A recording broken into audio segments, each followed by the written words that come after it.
what's the writing process like now after so many years? Do you guys have it down to, I guess, some sort of science? Ooh. The thing about songwriting is I don't think there is such a thing as a science. I think the science is the combination of being unrelenting about chasing down an idea when you think you've got a good one, Mm-hmm. and always, and then the other element of that is always, maintaining an openness to a good idea, and not being afraid of interesting random ideas. Mm-hmm. In the case of a bunch of songs on this record, they were very kind of off the floor writing process.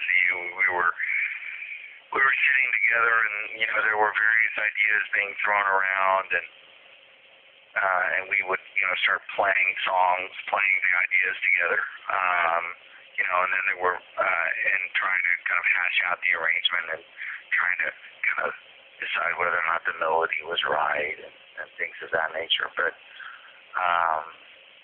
then right after that, there would be a song like the song "Thing About Something" where that chorus idea for that song, which is the first single,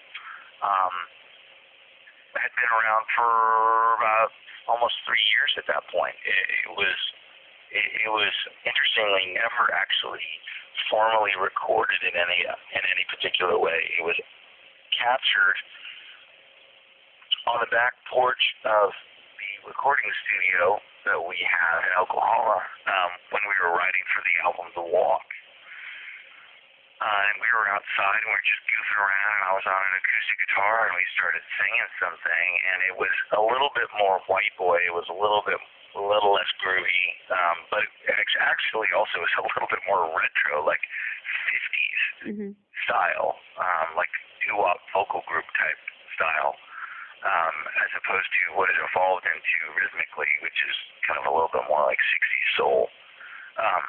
But that chorus had been around for a while, and I remember bringing that up to the guys, going, man, that chorus has always just stuck in my mind. I think that there's got to be a cool idea here. And we started messing around with drum beats and kind of trying to figure out kind of where we wanted to go with the song, and the next thing you know, it evolved pretty quickly into what it is now. Mm-hmm.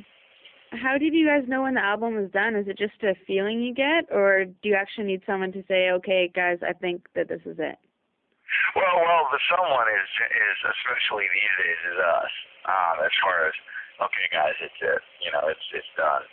I mean, you always have trusted people and friends and musicians that you play it for, and people that you feel like will kind of give you a pretty decent, an honest opinion, about stuff. So, I mean, we're always looking for, opinions that we feel like we can trust. Mm-hmm. So I don't know. I don't know if there's anything beyond that, particularly because at the end of the day, kind of like connecting to what we've said before about about our career and things of that nature. You're probably the best litmus test at this point for your own stuff when it comes to feeling like the record stuff.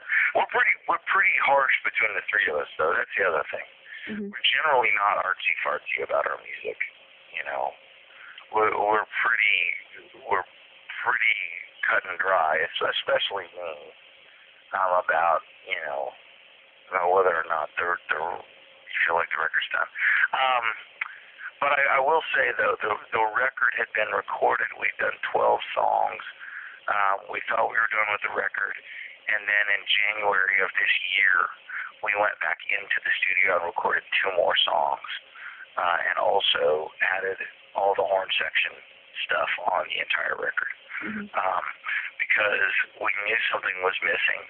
It had been around for, all the music had been sitting in some form, on our iPods, as we were listening to it or reviewing it, trying to, sussing out whether or not we thought the record was done. And so it was the song "Give a Little," I think, that really took it all over the edge, which we're talking about that song potentially being the next single. And that song, it just had a really great feeling. It connected with a slightly different side of our music, and it kind of like it was a little bit less R&B, but still had a very groovy, kind of fun, exciting quality to it. And we just kept thinking about, that'd be really cool if we could put horns on that song. That'd be cool.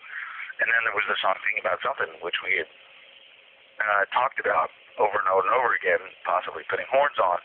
And there we were about, 6 months before the record was going to be released.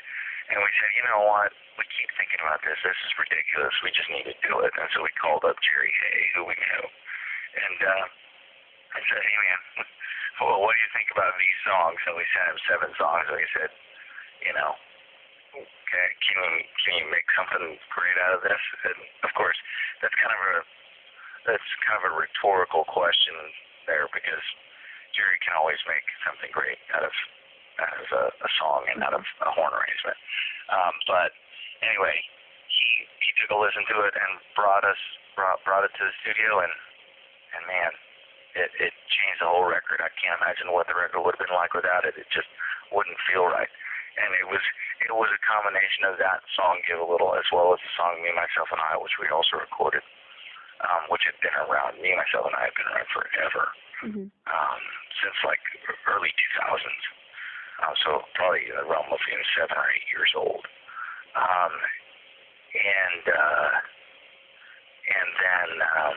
And then the horns. I mean, and the record was finally done. We all kind of breathed a sigh of relief and said, "Yeah, you're right. The record is done now." So it is just a feeling. It's a feeling of, that you have to chase down and spend weeks sorting out. But we finally found a solution, I think. Okay, and last question, do you have anything you'd like to say to the readers of Popularity? Well, we hope that people will check out our latest record, and for those who are, our big, music fans, there's a lot of great music out there we're checking out, and so keep your eyes and ears open, and don't be afraid to support your favorite bands, because there's a lot of artists who are striving to survive in a very crazy business right now, and there's a lot of great music being made. So keep your eyes and ears out, and